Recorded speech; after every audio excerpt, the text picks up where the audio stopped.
In this video, I'm going to show you how I update this drop popcorn ceiling into a low profile coffered ceiling. It's pretty cost effective because I was able to use construction grade materials but get a pretty refined finished look. So this is what the ceiling currently looks like, and I was able to do this project much easier because I'm doing a tool review for the company Vevor. Now, I'm not going to show you all the demolition and preparing the ceiling because everyone's circumstances are going to be different.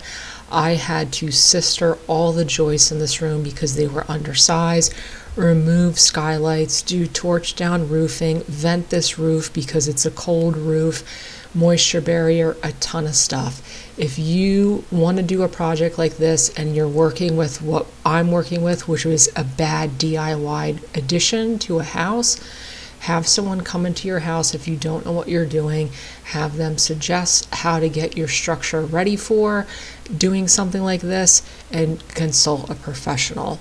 Mine was pretty straightforward because it was just poorly done in the first place, and I just had to make it nicer and beef everything up.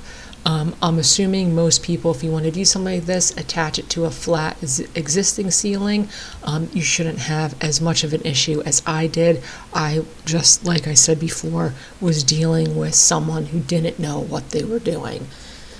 So this is the lift, and I knew when I started this project I was going to need something to help me, even though I like to do everything myself, and I would have figured out a way to do it. I knew a drywall lift would make my life so much easier, so I reached out to Vevor. I have done multiple product reviews for them in the past. They're really easy to work with. Case in point, I'm about 3 weeks late on my deadline for this video, and they shipped me this lift. It has worked perfectly the entire time I've been using it, which is over the course of a couple months at this point, which is how I like to do product reviews. I like to show them it's being used in real life and over a span of time versus just a one-off, so you could tell that it lasts for a while. I took it apart and put it back together a couple times because it is big, so to clear up the space. But basically, to start this project, what I did was I kind of roughly planned my layout, which essentially was going to be almost a full sheet of this plywood, which is that is what this is. It's construction grade exterior ply that I believe is intended for putting on shelves.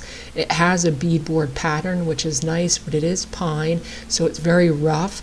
I made sure to sand all of it before I put it up on the ceiling to save myself a lot of time. So it's 4x8 sheet. The center of the room, it worked out nicely. I could fit almost an entire 4x8 sheet in there because obviously my edges, I wanted to hit joists, which only trimming them down a little bit, and then next to those are going to be 2 more sections, obviously, to finish off a row. So I was laying this in rows. I wasn't staggering it because as I was putting this up, I was planning out where I was going to put the sections of my coffered ceiling.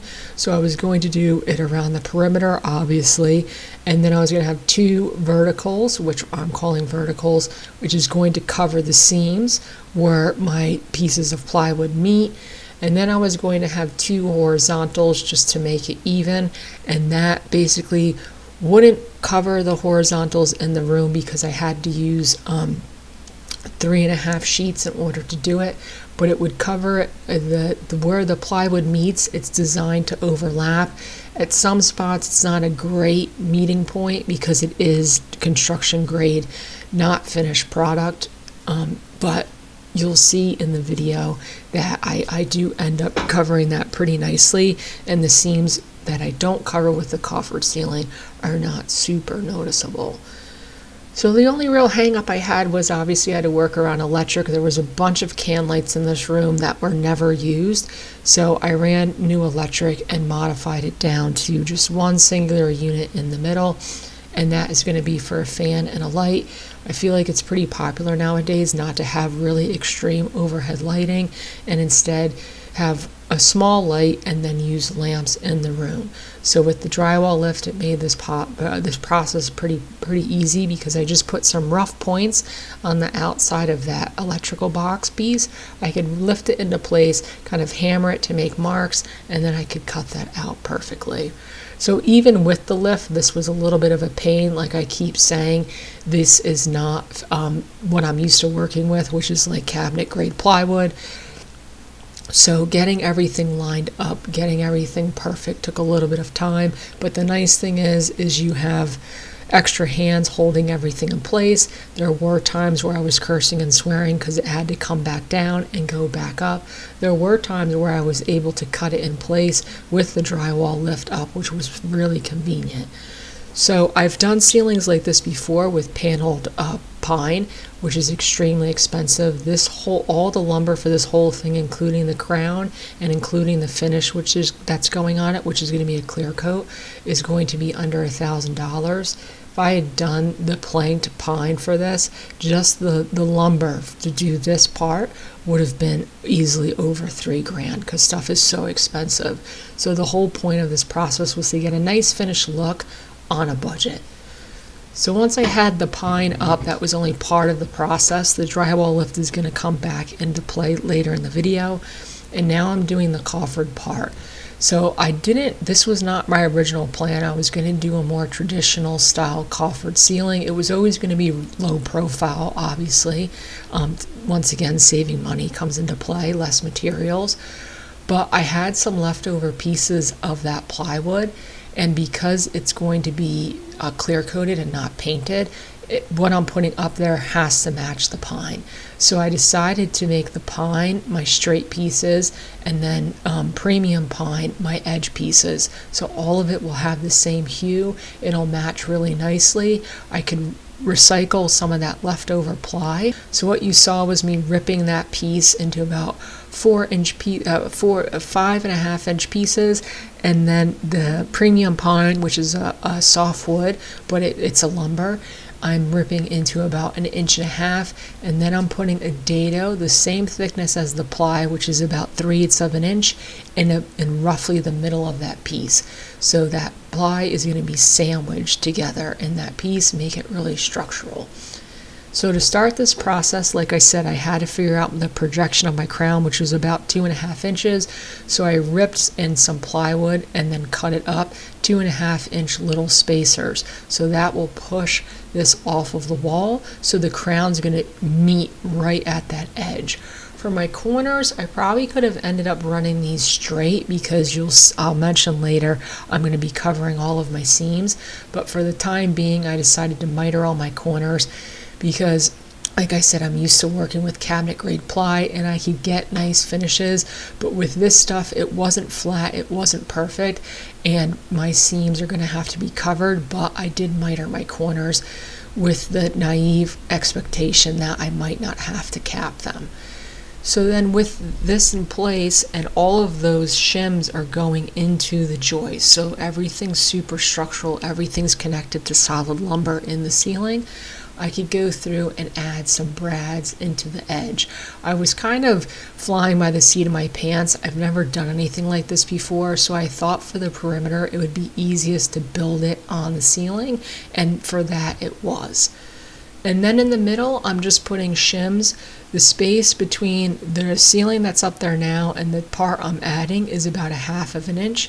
So I had a bunch of 1/2 inch ply. I could cut it into little pieces. Once again, everything's attached to the joist, screw those into the joist, and then put up the rest of my piece. So now that I'm on the ground here, you could see how this is constructed. I'm putting glue in that dado. This pine sits into that dado, and then I can bring it up to the ceiling, put the other edge of the pine into the dado that's already attached.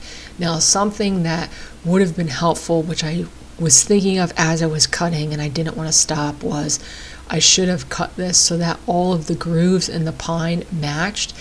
I had enough pieces with the joints that I had to make it work, but it would have been smart to rip off an initial piece of that section of ply, so every consecutive cut landed on the same part of the beadboard, so that if you do have a pattern where you're lining this up, those seams are continuous. Like I said, I'm covering my seams, so it doesn't really matter as long as it's close enough, but that is something to think about if you just want to do something like this and your design's a little different than mine.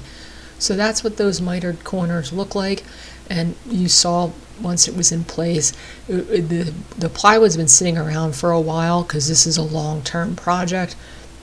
I was able to kind of get it in place, hammer in one side, and then do the other. So like I said, you could see all the seams of the coffered section I'm putting up is aligning with the seam already in the ceiling, and like I said, that is because it became evident very quickly that I was not going to have seamless seams with this, so I wanted to have them all in the same spot so they were easy to cover. So before I do the long verticals, I have to decide where the layout of the horizontals are, because the seams have to align with the edges of my boards with the edges of the ceiling, so they're all in the same spot. So that measurement ended up being about 4 feet off the wall. I can mark where those are, and now all of my cuts are going to align with those. So when I go to cap this, all of my caps are on the cuts. On the back here, I didn't want the crown to meet the brick. I thought it'd be hard to get that to work, especially with attaching it. So I did end up putting a little packer piece of trim there, so that crown will meet that trim instead of the brick. That was all that shot was. So now that I have that in place, I can start doing my verticals. This is where the drywall lift comes back into play. I bought 12-foot pieces of this pine because it's more cost effective to usually buy longer pieces. Unfortunately, that means I have to lift 12-foot pieces into the air. So the process for this is the same, only I don't have to worry about crown, and I have the same shims on the ceiling. Luckily, this seam that I'm putting this on there's a joist underneath of it, and it's the same off the walls. So if your room is not square, which this room isn't square, I was actually surprised this worked out. Basically, I measured from one wall to that seam at the top of the room, and then from one wall to that seam from the bottom of the room. The measurement was both around 69 inches, which means if I lay this across that seam, it means that it's perpendicular to the piece on top of it. It's not that huge of a deal if it's a little off, but my horizontals will now meet perfectly because this is coming off the wall square. So I put some blue tape there because once I cover those cleats, there's no way to tell they're there in order to put brads into them. And like I said, you could see I'm measuring to make sure that this end of the piece is coming off my edge wall at the same as the bottom, which I also measured. And because all of this is going into a joist, that's all it really takes. I put some construction adhesive on everything, so when it dries, it will be extra strong. All these coffered pieces are glued in place, and like I keep saying, attached to joists. And then there's that first, obviously the room is a little bit longer than 12 feet, so I had to stop. So this seam right here lines up with where the horizontal is going to intersect it, and then those will get caps that will cover the seam. That's how I dealt with the lesser grade material I'm working with. So then going across the room, at this point, these were the easiest ones to do because they're the smallest. And for this one, because I didn't have that joist seam on the ply I was working with, I came off the wall, like I said, about 4 feet on either side. That was where I wanted it. I put a mark, and then it's hard to see, but I have a laser level going from marks on both sides of the room. So the little shims I'm putting up there are about a little over 3 inches wide. I marked with a Sharpie center on both edges. So when I could put them up to the ceiling and attach them, that Sharpie mark hits my laser line on both sides, and I know everything is staying straight. So same process with the drywall lift. I can lift this into place, get it where I need it, and then attach it. And that's how I kept everything straight.